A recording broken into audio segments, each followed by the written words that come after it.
Promissory notes, what are they and how can they be used? Hi everyone, welcome back to my YouTube channel. I'm Daryl Babineau, investor-focused real estate agent and full-time investor. Today I'll be explaining what a promissory note is.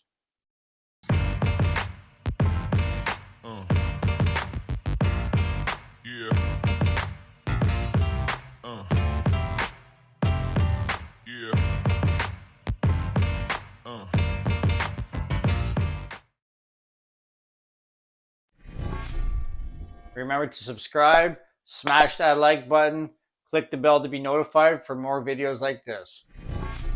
Okay, so let's dive into promissory notes. And I want you guys to stay right till the end for the litigation part because it's something that can bite you in the you know what.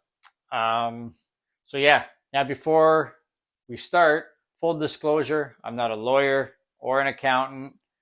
So please ask professionals how you can utilize this for your real estate purchases. So first off, a promissory note, what exactly is it? A lot of people use the word note differently. So for example, some will say, I'm holding a note.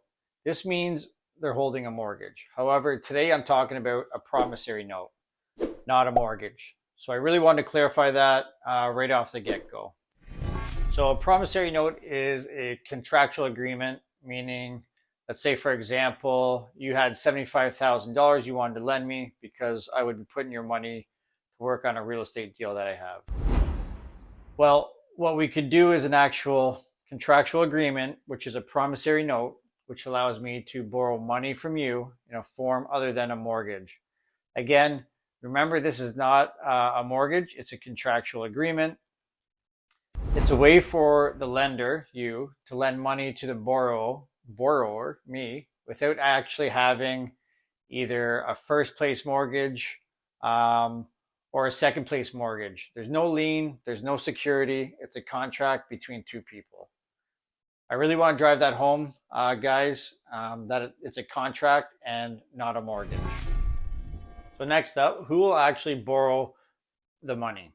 So in this example, I always like to borrow the funds out of my own name, so not in my personal names. Let's say if I'm doing it in Canada, it would be in a corporation, and in the US, it would be in an LLC. For example, it would be Corp ABC and ABC LLC borrowing the money.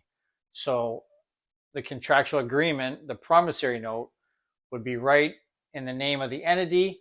And the reason for this and why I do this is because I buy the asset in the entity, so it only makes sense to actually borrow the money inside the corporation or the LLC. That will actually be purchasing the asset, and believe me, your bookkeepers and your accountants and the government will be much happier if you keep it all clean and tidy like that. Now, something I do as well when I'm borrowing funds in an entity, the lender will typically want us to do a personal guarantee, meaning I borrow the money in said entities, but I'm also going to personally guarantee it myself. And this is very common. So if you're doing a contractual agreement, such as a promissory note in your entity, and the person actually lending you the money says, you know what, I talked to my lawyer, I talked to my attorney, and because I don't have an actual mortgage on the property that would be secured or have a lien on it, I absolutely need you to personally guarantee it. And this is really normal. I've purchased numerous properties with utilizing promissory notes, and I've personally guaranteed every single one of them. When I was purchasing in my own name, I obviously didn't have to, however, but when purchasing in an entity, I've always personally guaranteed all the debt, and this is why it's important to only buy the right deals because you're personally liable for it as well. Next up, when to use it. This is a great question, guys. We can use this for so many different things. There's so many different ways to multiply this promissory note. So for example, I'll give you a few. You can use this for, let's say, your deposit, your earnest money deposit, your EMD, which is earnest money deposit. You can use it for that. You can use it for an actual closing cost. You can use it for the down payment. You can use it for renovations. You can use it for carrying costs. Yeah, let's say you buy a place, it's completely empty, no tenants. You're paying the mortgage, yet you need to rehab it and flip it. You can actually utilize that promissory note for that X amount of months that you're carrying the property. So yeah, you utilize the promissory note for all those carrying costs. It's really such an awesome tool. You can really fill in the gaps and the holes with the promissory notes. So for example, the building that I purchased, I got a DCR loan or DSCR loan for first mortgage from a broker that allowed for creative financing. And then I used a promissory note for the down payment and closing costs to fill in that gap. That's just one of many examples of how to use the promissory note. Okay, let's talk about clauses. You're going to want to have it very clear, the loan amount and the interest. This needs to be crystal clear.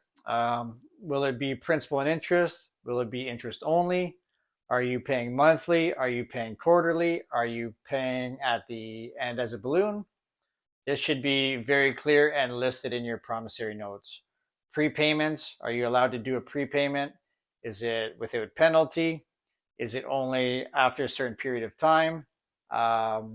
Prepayment should definitely be very clear so that if you do refinance that property or sell it sooner than you thought, you can pay them back without any penalty. You stayed right till the end. Thank you so much. Let's talk about litigation. Again, I'm not a lawyer or an attorney. However, I've never had this happen to me personally. I've always paid my lenders on time and I've always paid them back in full. And that's called the exit strategy, which I come up with in my when I analyze the deal. I don't enter the property without having an exit strategy first. So keep that in mind.